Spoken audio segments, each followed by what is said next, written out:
Morgan Housel की किताब the psychology of money, धन का मनोविज्ञान का सार यह है कि पैसे के साथ आपका व्यवहार आपके ज्ञान से कहीं ज्यादा महत्वपूर्ण होता है।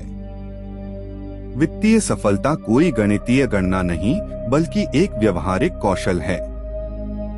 इसमें बताया गया है कि लोग पैसे के बारे में कैसे सोचते हैं और ये भावनाएं, लालच, डर और अहंकार जैसे कारक उनके वित्तीय फैसलों को कैसे प्रभावित करते हैं। किताब के प्रमुख सबक। 1. कोई भी पागल नहीं है। पैसे के मामले में हर व्यक्ति का अपना अनुभव होता है और यह अनुभव ही उसके वित्तीय निर्णयों को प्रभावित करता है। अलग अलग आर्थिक और सामाजिक पृष्ठभूमि के लोग पैसे के बारे में अलग तरह से सोचते हैं, इसलिए किसी को भी पागल नहीं समझना चाहिए। 2. भाग्य और जोखिम। किताब बताती है कि सफलता और असफलता में भाग्य और जोखिम दोनों की बड़ी भूमिका होती है। जरूरी नहीं कि हर अमीर व्यक्ति ने सब कुछ सही किया हो और न ही हर असफल व्यक्ति ने कुछ गलत किया हो। कुछ चीजें नियंत्रण से बाहर होती हैं। 3. पर्याप्तता ही संपत्ति है। अधिक पैसा कमाने की लालच में पड़ना खतरनाक हो सकता है। रजन गुप्ता का उदाहरण दिया जाता है, जिन्होंने अधिक लालच के चलते गलत फैसले लिए और जेल गए। इस किताब के अनुसार यह जानना कि कब रुकना है, यानी पर्याप्त क्या है, बहुत जरूरी है। 4. धन वह है जो आप नहीं देखते। अमीरी, रिच और धनवान, वेल्थी होने में फर्क है।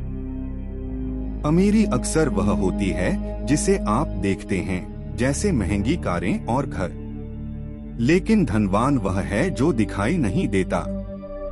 जो लोग दिखावे पर पैसा खर्च नहीं करते और निवेश करते हैं, वे लंबे समय तक धनवान बने रहते हैं। धन का मतलब स्वतंत्रता और लचीलापन होता है। 5. संयम और आशावाद। निवेश के लिए संयम और दीर्घकालिक आशावाद की जरूरत होती है।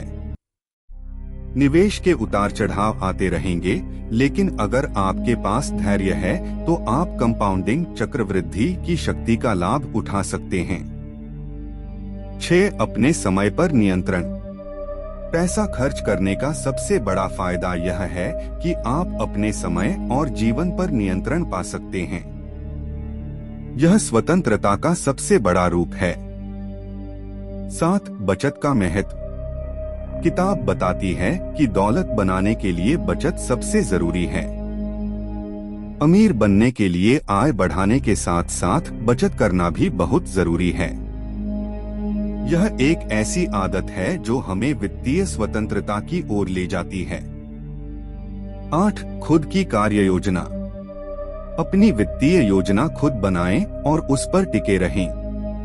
दूसरों को प्रभावित करने के लिए पैसा खर्च करने के बजाय अपनी योजना पर ध्यान दें। निष्कर्ष। द साइकोलॉजी ऑफ मनी हमें सिखाती है कि वित्तीय सफलता के लिए सही व्यवहार और सोच विकसित करना महत्वपूर्ण है। यह सिर्फ गणित का खेल नहीं, बल्कि मानवीय भावनाओं और व्यवहार को समझने का खेल है।